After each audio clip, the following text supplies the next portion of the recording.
Hello students, this is your English lesson. Today we are going to read unit number 3, the story of an invitation from Oxford Modern English 7. So we start our lesson. This is page number 31 of your book. First of all, words to know. Bankrupt, completely without money, financially ruined. Caramel, a smooth, chewy candy. Commencement, a ceremony at which academic degrees are conferred on successful students. Condemn, to express strong disapproval of. Cordial, warm, sincere, and friendly. Dartmouth, a city in Nova Scotia, Canada. Diplomatically, tactfully, sensitively. Divan, a long backless sofa. Donut, a small ring-shaped light cake. Drudgery, tediousness or unpleasantness of work. Galore, in great numbers. Grave, dignified and somber in conduct or character. Mince pie, a small round pie with mince filling. Mourning, to show grief for the dead. Pound cake, a type of cake made from a pound of flour, a pound of fruit, etc. Proverbial, of the nature of a proverb widely referred to, famous. Solemnly, earnestly, seriously, and soberly. Trying, causing strain, hardship, or distress. Tuck out, a time to eat tuck food, especially sweets and pastry. Wistfully, sadly, with earring. Now come to the reading of the story. Bertha Sutherland hurried home from the post office and climbed the stairs of her boarding house to her room on the third floor. Her roommate, Grace Maxwell, was sitting on the divan by the window looking out into the twilight. A year ago, Bertha and Grace had come to Dartmouth to attend the academy and found themselves roommates. Bertha was bright, pretty, and popular, the favorite of her classmates and teachers. Grace was a grave, quiet girl dressed in mourning. She was quite alone in the world, the aunt who had brought her up having recently died. At first she had felt shy with bright and brilliant Bertha, but they soon became friends, and the year that followed was a very pleasant one. It was almost ended now, for the terminal exams had begun, and in a week's time the school would close for the holidays. Have some chocolates, Grace, said Bertha gaily. I got such good news in my letter tonight that I felt I must celebrate it fittingly. So I went into Carter's and invested all my spare cash in caramels. It's really fortunate the term is almost out, for I'm nearly bankrupt. I have just enough left to furnish a tuck out for commencement night and no more. What is your good news, may I ask? Said Grace. You know I have an Aunt Margaret, commonly called Aunt Mag, out at Riversdale. You know, I have an Aunt Margaret, commonly called Aunt Meg, out at Riversdale. Don't you? There never was such a dear, sweet, jolly auntie in the world. I had a letter from her tonight. Listen, I'll read you what she says. I want you to spend your holidays with me, my dear. Mary Fairweather and Lois Feshie and Lily Dennis are coming too. So there is just room for one more, and that one must be yourself. Come to Riversdale when school closes, and I will feed you on strawberries and cream and pound cake and donuts and mince pies and all the delicious indigestible things that schoolgirls love and careful mothers condemn. Mary and Lulu and Lil are girls after your own heart. I know, and you shall all do just as you like, and we will have picnics and parties and merry doings galore. There, said Bertha, looking up with a laugh. Isn't that lovely?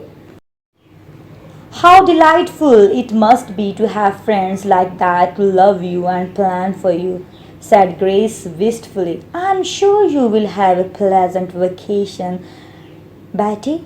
And for me, I am going into Clarkman's bookstore until school reopens.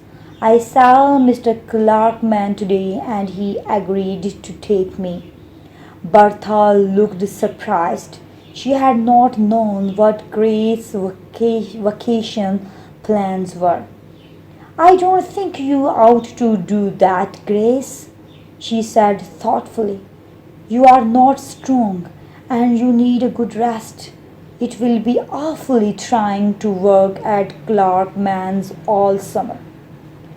There's nothing else for me to do, said Grace, trying to speak cheerfully. You know, I'm as poor as the proverbial church mouse, Bertie. And the simple truth is that I can't afford to pay my board all summer and get my winter outfit unless I do something to earn it. I shall be too busy to be lonesome, and I shall expect long, newsy letters from you, telling me all your fun, passing your vacation on to me at second hand. You see? Well, I must set to work at those algebra problems. I tried them before dark, but I couldn't solve them. My head ached, and I felt so stupid. How glad I shall be when exams are over. I suppose I must revise that senior English this evening, said Bertha absently. But she made no move to do so. She was studying her friend's face. How very pale and thin Grace looked. Surely much paler and thinner than when she had come to the academy, and she had not by any means been plump and rosy then. I believe she could not stand 2 months at Clarkman's, thought Bertha. If I were not going to Aunt Mag's, I would ask her to go home with me, or even if Aunt Meg had room for another guest. I'd just write her all about Grace and ask if I could bring her with me. Aunt Meg would understand. She always understands, but she hasn't, so it can't be. Just then a thought darted into Bertha's brain. Just then a thought darted into Bertha's brain. What nonsense! She said aloud, so suddenly and forcibly that Grace fairly jumped. What is? Oh, nothing much, said Bertha, getting up briskly. See here, I'm going to get to work. I have wasted enough time. She curled herself up on the divan and tried to study her senior English. But her thoughts wandered hopelessly, and finally she gave it up in despair and went to bed. There she could not sleep. She lay awake and wrestled with herself. It was after midnight when she sat up in bed and said solemnly, I will do it. Next day, Bertha wrote a confidential letter to Aunt Meg. She thanked her for her invitation and then told her all about Grace. And what I want to ask Aunt Meg is that you will let me transfer my invitation to Grace and ask her to go to Riversdale this summer in my place. Don't think me ungrateful. No, I'm sure you won't. You always understand things, but you can't have us both, and I'd rather Grace should go. It will do her so much good, and I have a lovely home of my own to go to, and she has none. Aunt Meg understood as usual and was perfectly willing. So she wrote to Bertha and enclosed a note of invitation for Grace. I shall have to manage this affair very carefully, reflected Bertha. Grace must never suspect that I did it on purpose. I will tell her that circumstances have prevented me from accepting Aunt Meg's invitation. That is true enough. No need to say that the circumstances are hers, not mine. And I'll say I just asked Aunt Meg to invite her in my place and that she has done so. When Grace came home from her history examination that day, Bertha told her the story and gave her Aunt Meg's cordial note.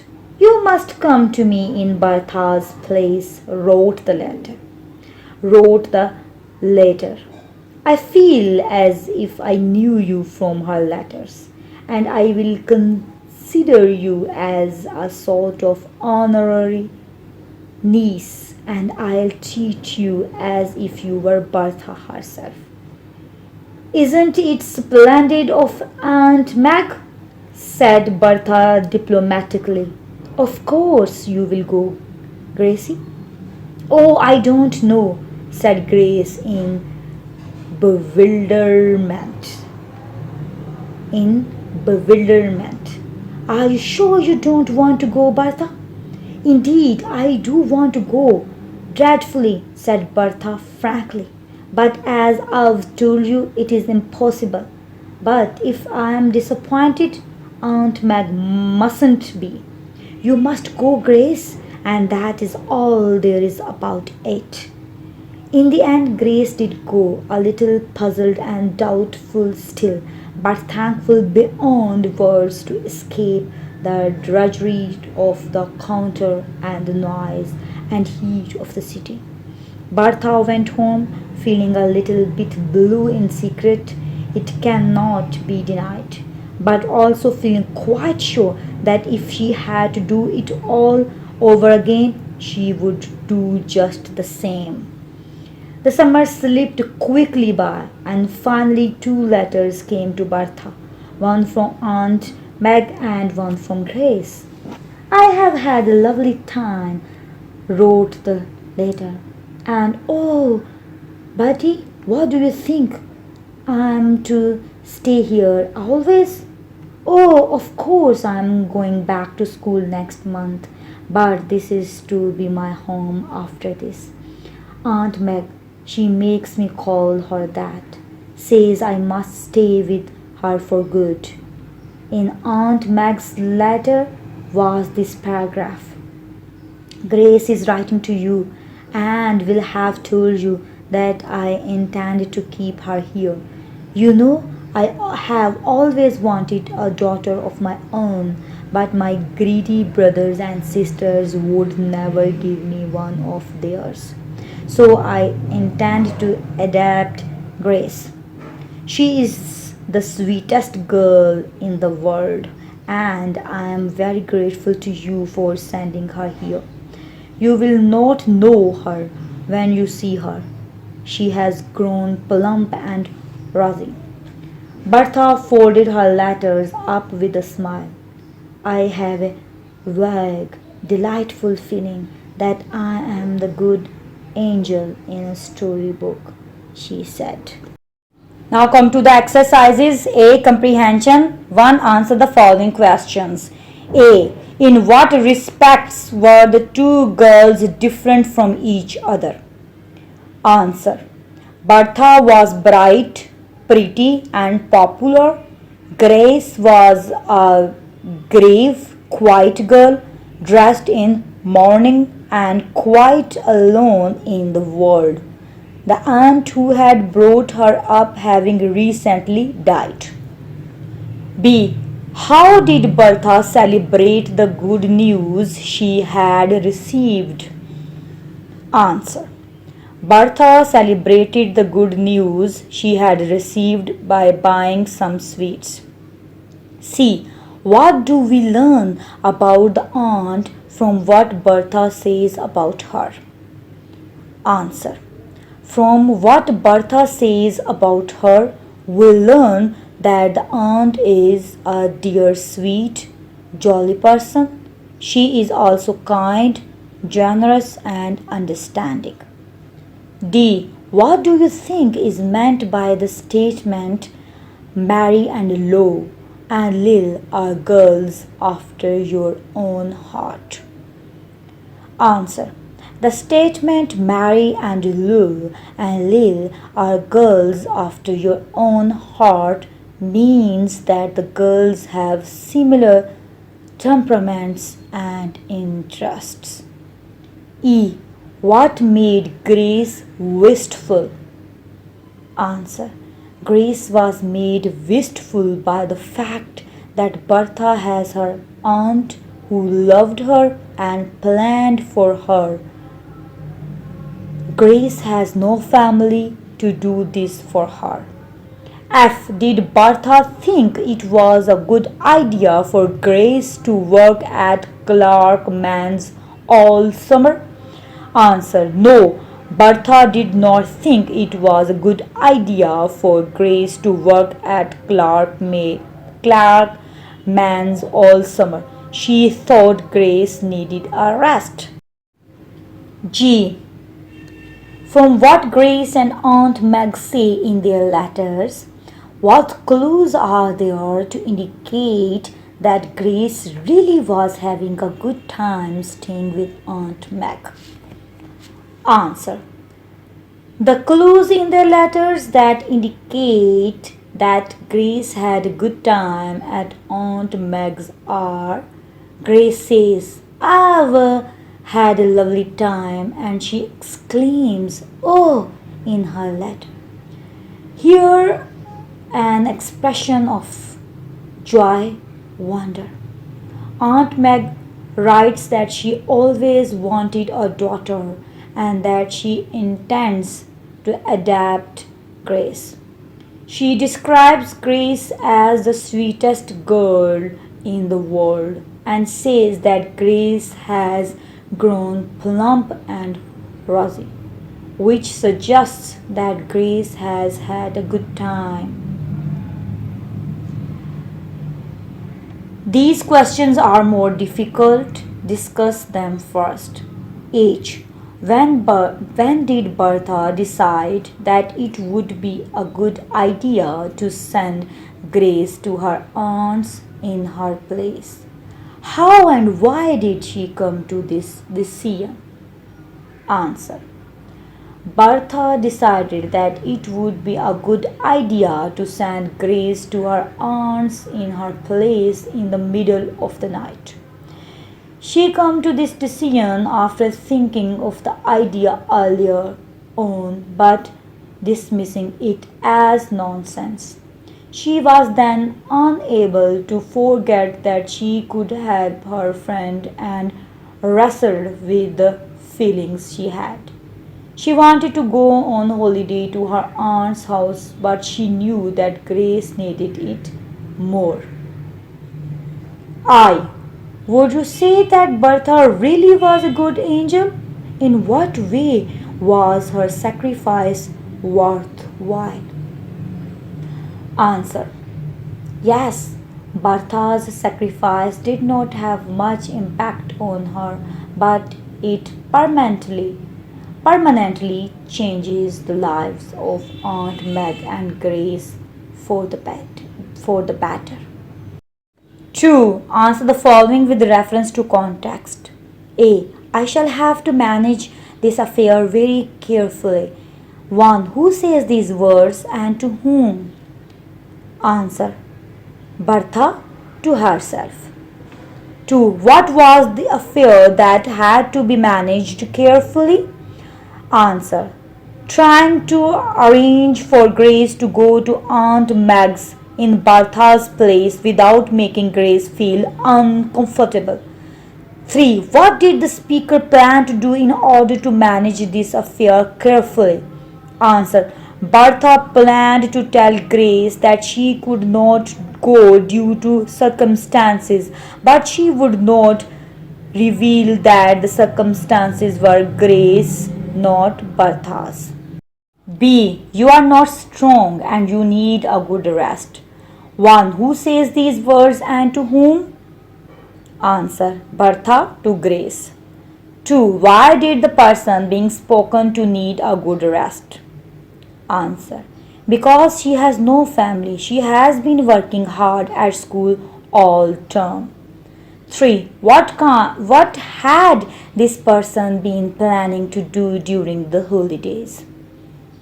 Answer. She had been planning to work at Clark Man's bookstore. C. Don't think me ungrateful. 1. Who says these words? How and to whom? Answer. Bertha in a letter to Aunt Meg. 2. Why might the speaker appear to be ungrateful? Answer. Because she is turning down the invitation. B. Working with words. 1. Use the following words and phrases in sentences of your own. Mourning. Sentence. She is still in mourning for her dead husband. Fittingly.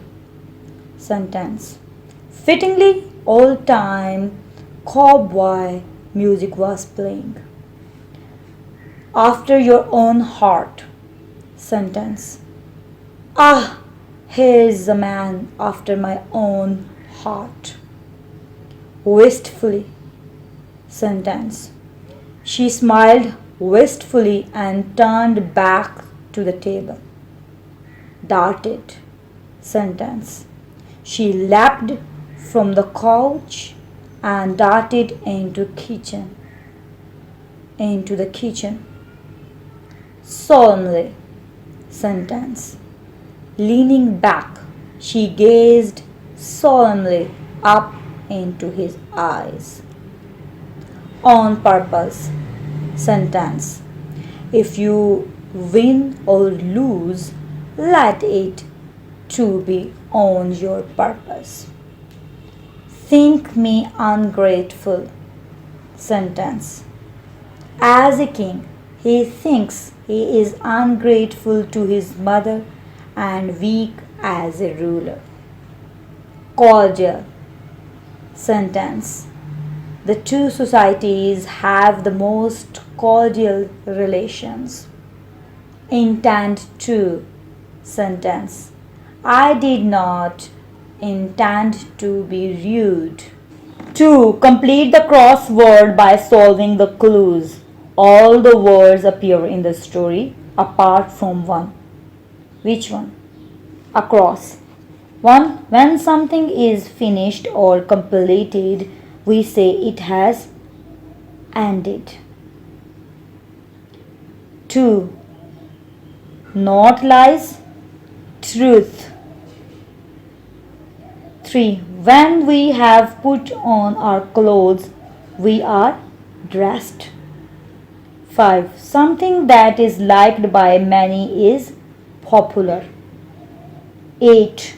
When you get to the top of something, we say you have climbed it. 9. To believe or think that something is true or real, suppose. 10. Not clear or precise, indistinct, vague.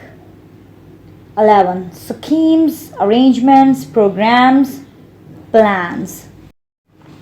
Down. 1. To get away from, to get free, escape. 2. Belonging to them, theirs. 4. A small plant, shrub. 6. What Grace became after eating well at Aunt Meg's plump. 7. Takes into one's family by legal means and raises as one's own child, adopts. 8. Shut, close. C. Learning about language. 1. In the following sentences, some verbs have been italicized. Write out each word and state its tense, past, present or future, and simple, perfect and continuous. A. Bertha Sutherland hurried home from the post office and climbed the stairs. Here in this sentence, hurried is simple past and climbed is also simple past. B. So there is just room for one more. Here in this sentence, is represent to simple present. C. There never was such a dear, sweet, jolly auntie in the world.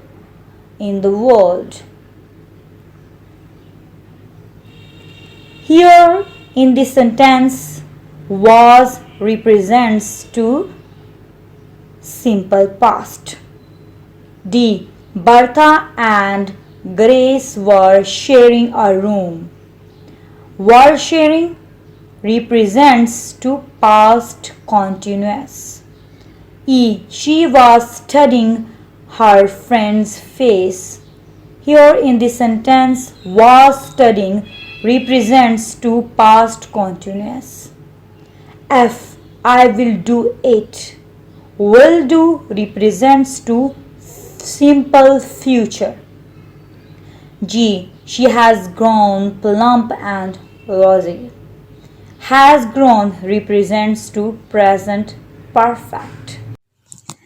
Thanks for listening. For new videos, don't forget to subscribe my channel. And if you like my videos, please share and like.